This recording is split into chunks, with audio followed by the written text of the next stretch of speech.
I'm Leo Ward for Kit Guru, and this is Leo Says, my occasional opinion piece. We're now in the run-up to Computex. That's in the first week of June, so we've got all of May to go and then wallop.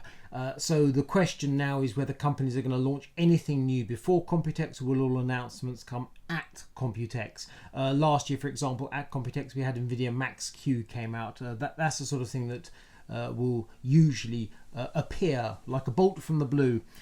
As for other things that involve an actual launch and reviews and such like, if there's anything lined up at the moment, nothing springs to mind actually.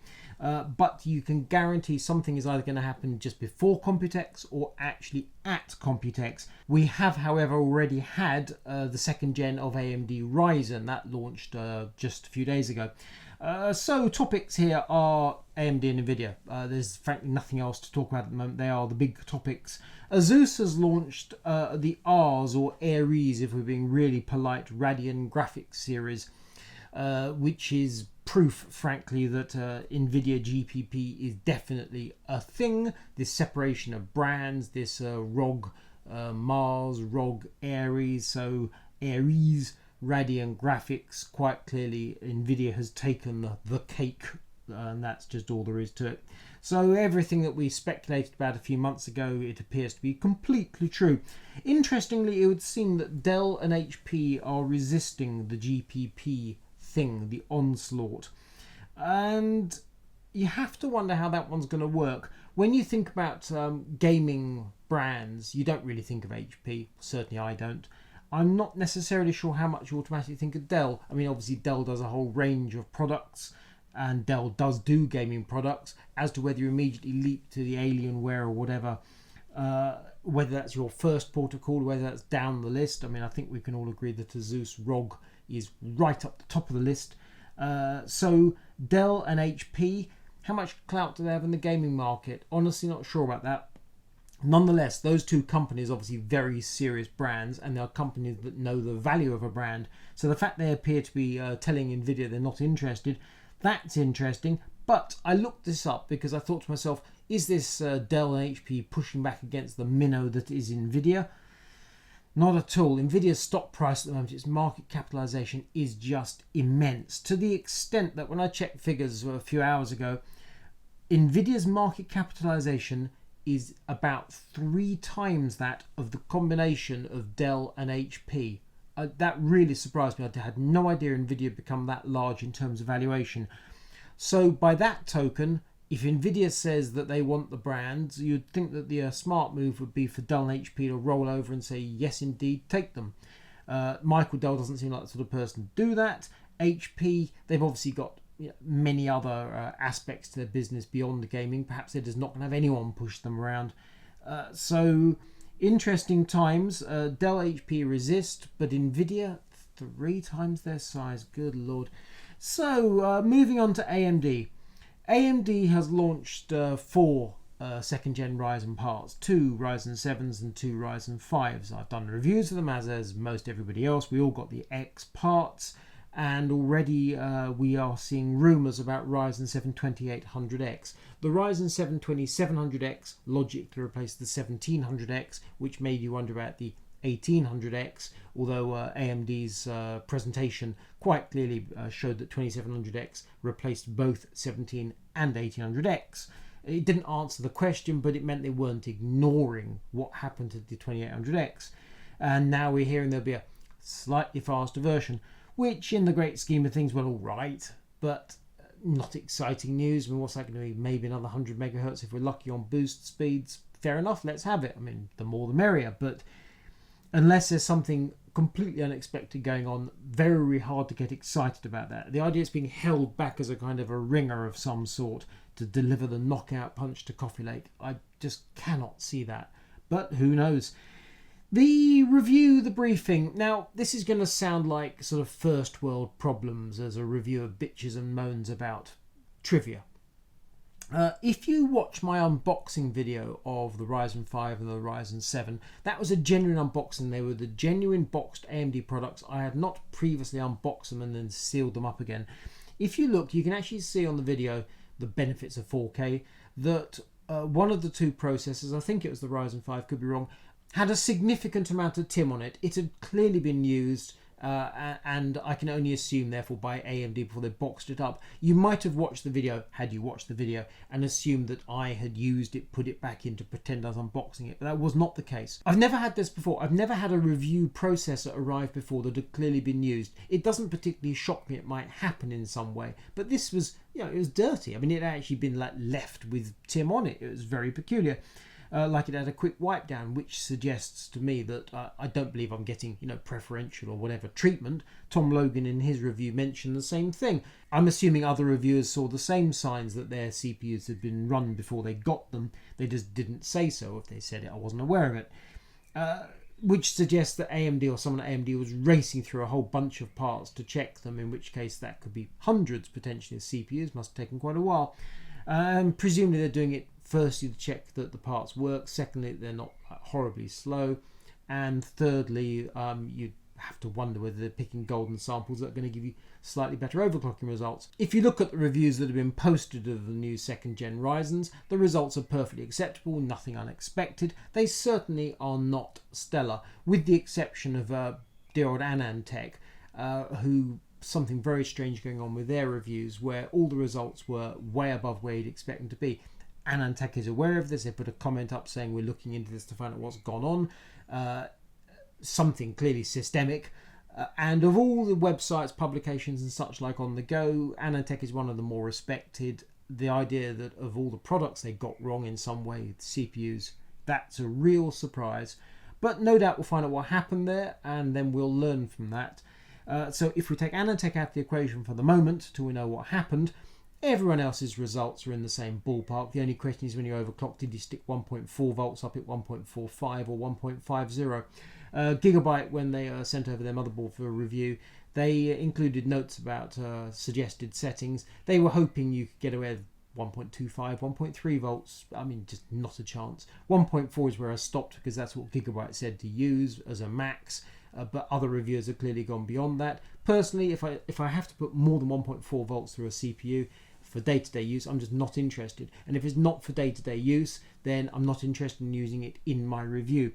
Which is salient because the week before AMD, and this is where I bitch and moan about first world problems incidentally, just to give you a heads up, the week before the launch, AMD held a briefing in London essentially for Brits, but also for Spaniards and Italians. They held a briefing in Germany a day or two after, which was for Germans and also for the East Europeans. And there's also a briefing in America over in New York, which looked really cold, judging by the various bloggy videos that people put up.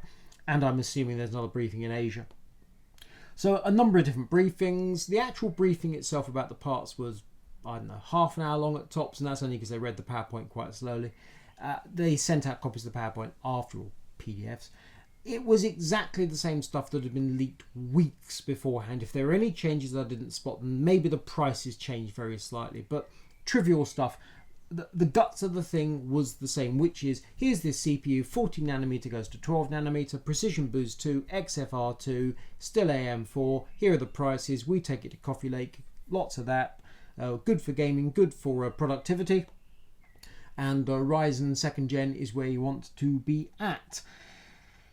And honestly, it was frustrating. It was frustrating because clearly the briefing could have been sent out any time. The whole thing was under NDA for reasons I know they want to make a launch. I get that. I mean, in this sense, AMD is like every other company on the planet, except I would say that AMD needs the love of reviewers one heck of a sight more than a great many other companies, because there's Intel and there's AMD. And AMD, anything they can do to make their life easier and make our lives easier, you'd think they'd grasp at. But as ever, no. So the briefing was short, which is fine. Then there was a Q&A with James Pryor, Joe Macri, who are two very good chaps. They know their products backwards. They talk sensible, and that was useful. And as always, what you're looking for is the what they don't say. This is true of every company. Obviously, the difference with AMD is that they develop the products, as does Intel and a few other companies, whereas many others, they're sort of using bought-in bits and pieces. In this instance, you're talking to people who, if they did not actually design the products themselves, they got a direct pipeline to those people who did design those products. They've seen the genesis of Ryzen coming along, or Zen becoming Ryzen. and also Threadripper, of course, and therefore they are good people and they've handled these sorts of questions a bazillion times. So there's the what aren't they saying, and what they weren't saying was many. So you've got the 14 nanometer goes to 12 nanometer, which I think we can agree from all the reviews is actually quite disappointing. It sounds like it might be offering up to 10% improvement, and it just doesn't. The CPU overall gives you about 10% improvement, kind of, but that's a lot. That's largely down to precision boost 2 and the clock speeds it can run. The actual die shrink seems to give a very small boost. We had no talk about die sizes, die area and such like. It's crystal clear that actually it's the redesign is almost non-existent. I mean, they're not claiming it's a redesign, but the point is that therefore the die area and such like is almost certainly the same as previously. It's just that all the bits on it are smaller, therefore the gaps between all the bits are bigger, therefore there's more silicon in there, which means it can absorb more heat and it should be less thermally sensitive. That would seem to be borne out by testing. There was talk about latency. We've helped along with various cache speeds. We've taken ticks off the clocks. Well, that's good stuff. We could have done with some detail. We didn't get it. What else didn't we get? Oh, chipsets. I mean, this whole business about X370 go to X470.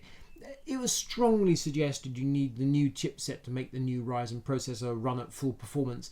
Testing by all sorts of people subsequently strongly suggests this is complete old hooey. If you've got a good 370 motherboard, you're good. The 470 boards do seem to be good. This is what happens when partners get a year to work with a product. Well, a year and a bit, because obviously they had time to work on the 370. Let's call that 6 months, picking a figure out the air. So they had 6 months for that. They've now had 18 months for this. Plus, a whole load of users have put their input into the equation. And the upshot is that the second gen, the 470 boards, look one heck of a sight better than the 370s. They work better, the BIOSes are better. Out of the gate, as it were, everything was going well. We still had the annoyance of BIOS updates coming over the weekend before launch, which is just frustrating because they included the AGESA or AGESA memory support. The point is the critical part with Ryzen, which was terrible with first gen Ryzen. With second gen Ryzen, memory support is actually pretty good. But nonetheless, if you get a BIOS update that comes through that says this changes AGESA, and therefore it affects how the memory works, you can't ignore it. I mean, you just can't. So you have to change it, which means you have to throw away all the testing you've already done and start over, because you can't assume anything. That's just a fact of life. That's frustrating. It takes us on to... actually, all right, just to throw this into the equation as part of the review process, I reviewed my two Ryzens with GTX 1080 Ti graphics. It so happens one of my 1080 Ti's, it failed during testing, which took a little while to do, which totally threw me off because it looked like something was overheating. Well, it was probably the GPU. But nonetheless, that delayed me, and that was annoying.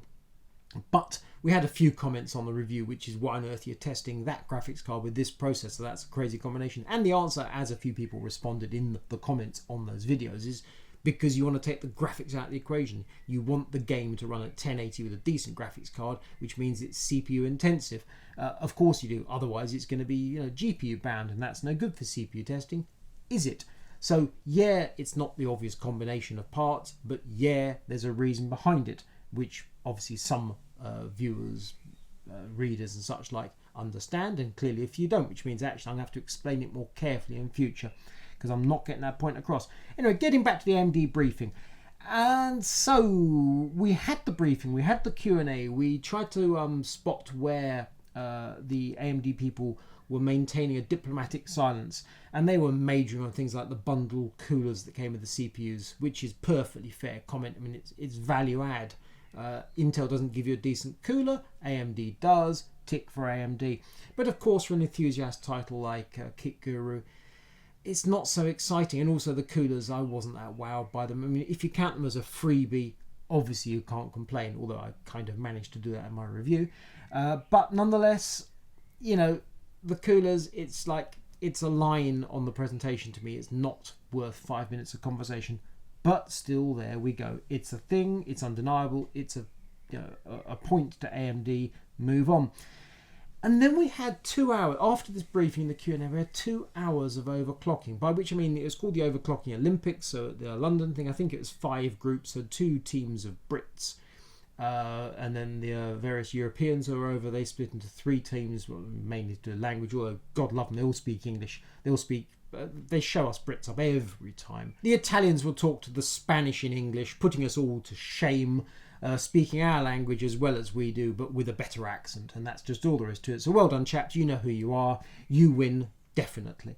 And the overclocking was, to my mind, utterly pointless, because the idea was to run different benchmarks and get results for those benchmarks. So it was a version of 3D Mark, I forget what it is now, one of the real low-end 3D Marks. The point being is it's CPU intensive. A version of 3D Mark right down the bottom of the front page I'd never even noticed before. It's the sort of thing you run on like some tablet or something. It was, get monstrous scores measured in the hundreds of thousands.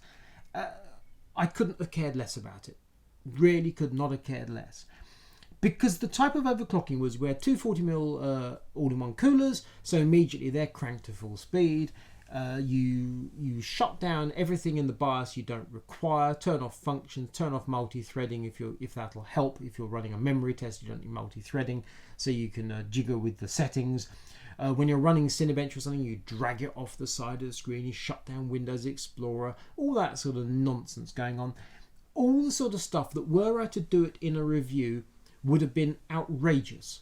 So this was just fun and games, and it's just padding out the afternoon before it's time to go after dinner. And yeah, I didn't much like it. AMD's Sami Makinen was around now. Sami is a top chap, and he's also the guy that offers technical assistance. I would have much rather, I think I said this before the briefing, in fairness, this is not me just bitching and moaning after the fact. If Sami had chosen to spend half an hour discussing the difference between the 370 chipset and the 470 chipset, I'd have listened. Not that I think he could have done such a thing, because I think it'd take 10 seconds. If you want to go around discussing some feature of the motherboards, or power delivery, or memory support, or tight timings for memory support, where does AMD go next with its development of BIOS, whatever it might be, that would have been legitimate, that would have been useful, that would have helped in our reviews. The stuff there was just fun and games, and it was just a waste of part of the afternoon. It's just all there is to it. So the actual briefing itself, we could have been sent it by email. The Q&A is useful, always is, and they're good people. The chats with those people, very useful. The overclocking Olympics was just a waste of time, but I did get some handy photos out of it, so that's nice. And then the following day, so if I've got the chronology right, we're down in London on the Tuesday. On the Wednesday, we heard some news. The Thursday, I believe, is when the German briefing was happening. We heard that Chris Hook had left AMD after 17 years. Now, I'm not surprised that Hook left AMD, because Raja left a few months ago now, and it always seemed that they were a very tight team. So Raj has gone to Intel, Chris Hook has left. We're going to learn very shortly where he's gone to. All the assumptions are it's going to be Intel, which on the face of it sounds utterly bizarre, because they are the direct competitor to AMD. On the other hand, they're now using Vega graphics in some of their products. So the fact that Raja popped up there almost immediately after he left AMD, clearly that has to be by agreement with the AMD board. There has to be a non-compete clause in place. I cannot for a second imagine that either Hook or Raja could have gone off to Nvidia without some huge period of purdah, months and months and months. The fact they've gone to Intel that Raja has gone to Intel almost immediately suggests it's perfectly acceptable to AMD, and I will not be the least bit surprised if in the next few days Chris Hook also appears at Intel. We'll have to see about that one. Hook, I don't know the man well. I've met him once or twice. I've heard a few stories about him over the years. 2 of them in particular come to mind, both involving curry. And that's all I'm saying on that one. And Chris has been replaced by Sasa Marinkovic. Sasha has actually been around longer than Chris Hook. Sasha started at ATI back when there was an ATI, back in 1996. He's been around a terribly long time. He's been around far longer actually than is appropriate for a man who looks as young and fit as he does. It's absolutely outrageous. It suggests he joined ATI when he was still in primary school. It makes you absolutely sick. Sasha, I've met him a few times, and he was doing the PR for various APUs and such like, and talking about Bulldozer and so on and so forth. Generally a very lonely fight, attempting to convince us that a product that wasn't really all that great was a lot better than it was, if you follow my meaning. And Sasha has also been tightly involved with Terry McAdon. They are central to the team that turned AMD/ATI graphics drivers from very bad news to something that works actually pretty darn well. So they have a track record, do Terry and Sasha. So Sasha's now moved up and taken over from Chris Hook. And in the normal course of things, the person running the show in things like marketing and PR and such, like, it's just a job, whatever, whoever is doing it. They are a corporate drone, aren't they? It doesn't really make any difference. In this instance, I should be definitely interested to see how this one works out, because I think I know what Sasha's like, and I'll be interested to see whether Sasha changes to fit the job or whether the job changes to fit Sasha. I'm strongly hoping it's the latter. But as I say, Computex coming up very shortly, so we shall see how AMD does its annual briefing there. They always have a thing going on. And if that's different to previous years, then I'm going to put that down to Sasha. I'm strongly hoping so. We shall see. What else? Oh yes, the other person that left AMD in recent times, Roy Taylor. So we had the Los Angeles thing when Vega came out, and that was all a decent launch, and then 5.5 minutes later we heard how bad the products were, and then Raja went, and then Roy Taylor, he left AMD last month. So in a sense, the old guard has been sort of gently eased out of the door, it would seem. So yes, Roy left before Chris Hook. There's a funny thing. I'll be interested to see where he turns up. And then the final piece of news on the graphics front, and this is really depressing, is that AMD Navi, which is the 7nm, this is TSMC doing 7nm, this is due to launch in 2019, we understand. And the rumour at the moment is that this is not going to be a fundamental rejig of Vega. It's just a completely different process that's going to make it more efficient and a lot cheaper. There is talk here and now, early in 2018, when the talk started months before Computex 2018, that this launch due in 2019 is going to produce a graphics chip with the performance of GTX 1080, which is after all what we were hoping to get with Vega when that came out, which kind of it did, but only by over cranking the thing and taking 100 watts more than it ought to have done. So the best we can hope for at the moment with AMD graphics is that next year we get a chip that matches the thing that Nvidia brought out in 2016, but hopefully at a sensible price. I mean, GTX 1080, Vega 64, they're decent enough chips in their own way. The performance is good enough in its own way. It's a question of power, heat, money. So if you could produce a GTX 1080 for cheap, then that would be great. But that is just desperately upsetting, because it suggests that Nvidia, I mean, we know Nvidia rules the roost, but it suggests Nvidia is going to rule the roost into the distance. I mean, just deliver Volta and whatever else it comes up with. It can do whatever it likes, whenever it likes. So rewinding back to the start, GPP and Asus launching its Aries Radeon graphics series and whatever ASRock's going to do with graphics, and dear old Sapphire, it suggests that they are just passengers. They're just little corks bobbing on the ocean that is Nvidia, because if the best we can see from AMD comes in 2019 and it matches a 2016 GPU, then the world just belongs to Nvidia. Oh, it's just depressing. If you like this video, thumbs up. If you don't, thumbs down. If you want more from Kit Guru, click to subscribe. Hit the bell button so you'll be alerted to future videos from Kit Guru. I'm Leo Waldock. This is Leo Says.